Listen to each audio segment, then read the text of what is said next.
for giving us the opportunity to tell you where are we with implementation of the long-term vision of rural areas that we adopted on June 2021.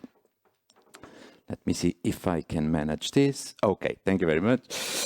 This initiative was launched by the European Commission President Ursula von der Leyen in July 19, because she recognized the crucial roles that rural areas have to play in the future of Europe. But she also recognized that there are still a lot of pressing challenges and people feeling left behind, in particular in rural areas. And as yesterday, Vice President Schwitzer rightly pointed out, democracy, it's at the heart of this initiative. Now let me tell you very briefly what the interinstitutional work that we've been carrying out. Since 2021, but in particular in the year 2022, we have had a very intense and constructive dialogue with other EU institutions and bodies. 3 of them have finalized their opinions and reports in 2022. The European Committee of the Regions, the European Economic and Social Committee, and the European Parliament. And the last institution that we hope to hear back soon is the Council of the European Union. And despite they didn't have yet formalized their conclusions, a lot of important steps have been taken in 2022. Let me give you a few examples. Where the French presidency, for example, adopted the conclusions on the 8th Cohesion Report that include a specific reference to the rural vision. The Czech presidency launched its National Rural Pact, and we hope that others will do the same, and participated in the declaration of Letnici that, by the way, brings together also the European Committee of the Regions and the European Parliament. Today, we are here meeting on the Rural Pact under the auspices of the Swedish presidency, which we are really grateful for organizing this event. And we are working jointly with the Spanish presidency on high-level rural policy event that will take place between 27 and 29th of September, that has the ambition to prepare the ground for the Council conclusions dedicated to the long-term vision. So we are really proud to say that we have brought, since we launched this initiative, we have brought rural areas much higher on the policy agenda. That was one of the objectives, and I think that we are getting there.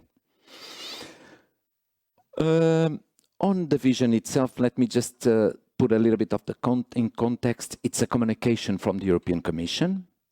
The objective is to prepare the ground for future actions, but does not bring additional funds. For the moment, what we have to use, it's the policies and the funds that are already in place, that have been adopted before and agreed between the European Parliament and the Council, before the adoption of the rural vision. But this vision, in fact, was constructed on the basis of the common aspirations of Europeans and on how they would like rural areas to be in the future, meaning stronger, connected, resilient, and prosperous. This communication propose already 2 main ways to implement the vision.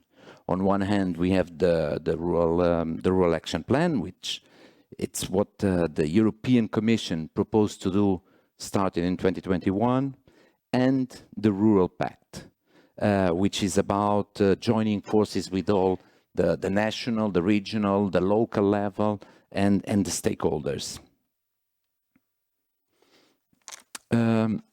Let me concentrate now on the Rural Action Plan, the Commission part. And this action plan contains 30 actions, in fact, 21 thematic, 6 horizontal to support implementation and improve governance.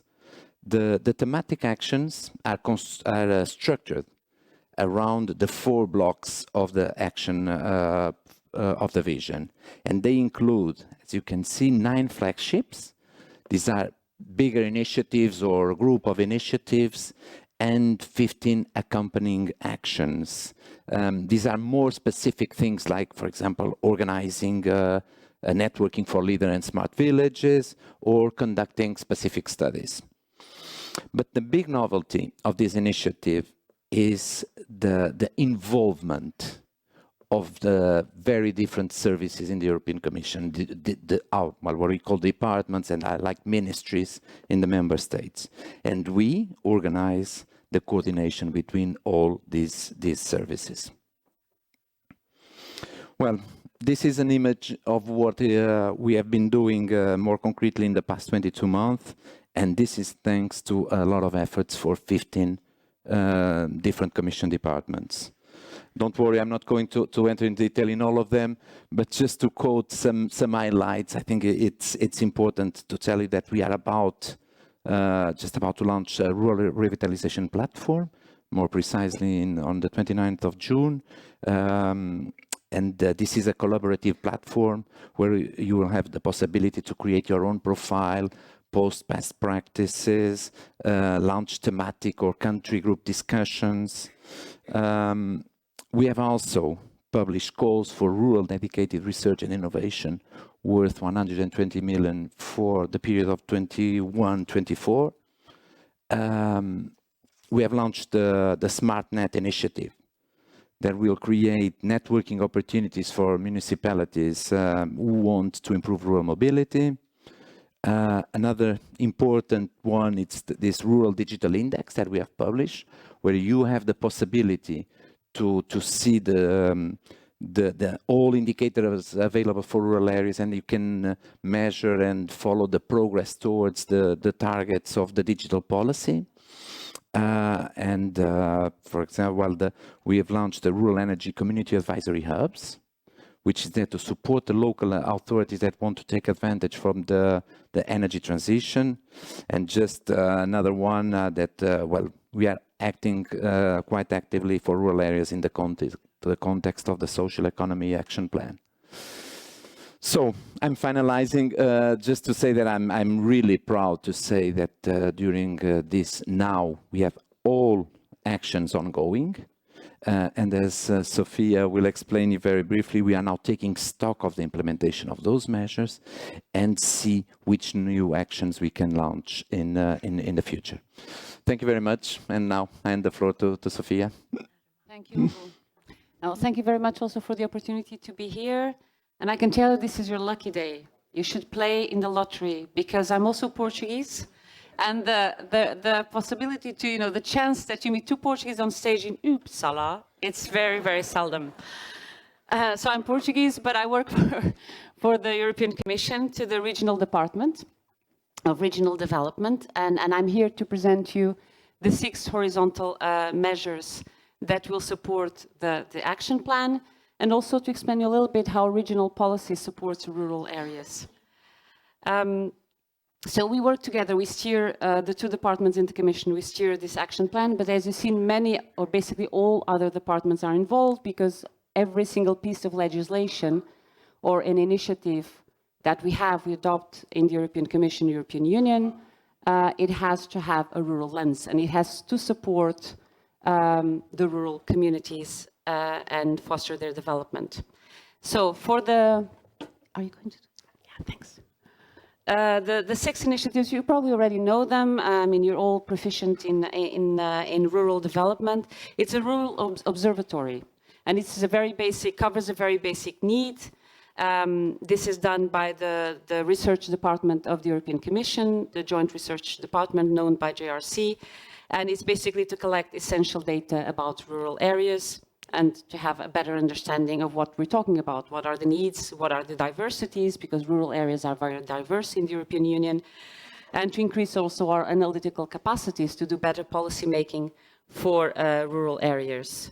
They are developing 100 indicators from different and multiple sources, include from economic, social, environmental dimensions. And I invite you to browse through the website if you have not done so.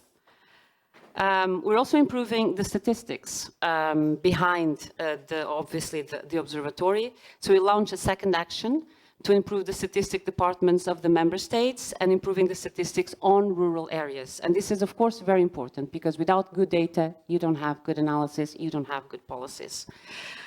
I have to go very quickly because you understand we're under time constraints. So if any other questions, we can afterwards address at the end or in the breakout sessions. We're also developing the concept of functional areas and applying them to the rural areas. And here I need 5 minutes of your attention because it's not easy to explain this, okay? Functional areas are basically, it's easier than the name sounds. It's a concept we already use in regional policy, very much applied to the urban areas. We basically look at the commuting area of an urban area. We see, for example, a city and its suburbs, surroundings. How far do people commute to come to the city and work? And we look at it as one function. So we look at the city and all of its surrounding areas. We devise strategies in terms of transport, in terms of services that people need, not only in the city, but especially where they live. Because most people that work in the city nowadays don't live in the city, as you know. They live around the city. And they need education services, they need health services, all sorts of services. So we look at this big dot on the map as one area, and we call it a functional area. This is something that the researchers that are behind regional policy started developing, because regional policy, just to a step back, regional policy really initially looked at the way that the countries are, the regions are set up in administrative terms. So you have the countries, you have the regions in most countries, you have the counties, you have the municipalities. And basically the funding opportunities and the economic was pretty much developed around these circumscriptions. And by implementing regional policy, we came, well, but people, they go across boundaries, you know, they live in one county and they work in another. They live in one city and they commute to another city or to the rural area to work or vice versa. So we have to look at areas as functional areas and not to the administrative circumscriptions. So we're now applying this functional area concept that is very used for urban conglomerates. We're also going to apply it to rural areas. And we already work on functional areas that have urban and a rural component. And for example, in Sweden, we have a project, or the Gothenburg city launched a project supported by regional policy, which is called the Stadslandet. I hope I pronounced it correctly.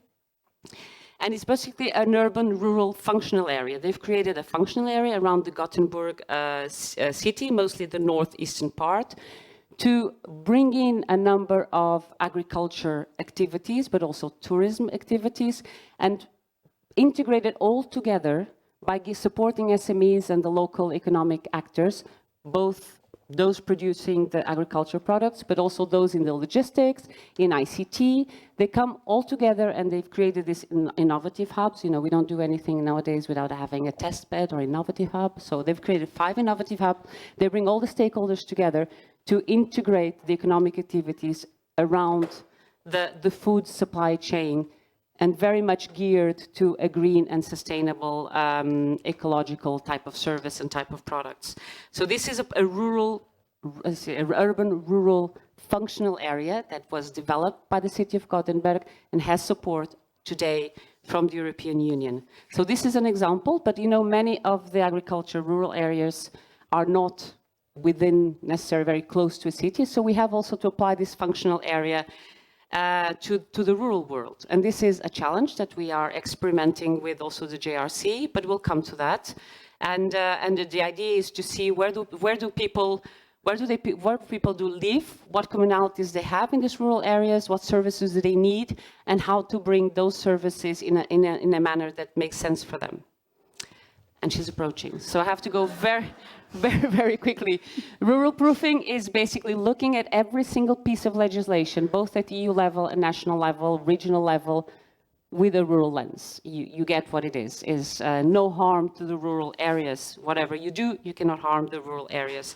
And this is what we are in charge of this in the Commission for the EU legislation. So it's a big and important task we have to do. So I'll finish here. I would just like to say that regional policy in this programming period, 21-27, also has developed another tool. So basically regional policy gives, it's a menu and the member states, they can pick what is more relevant for them, and they design programs.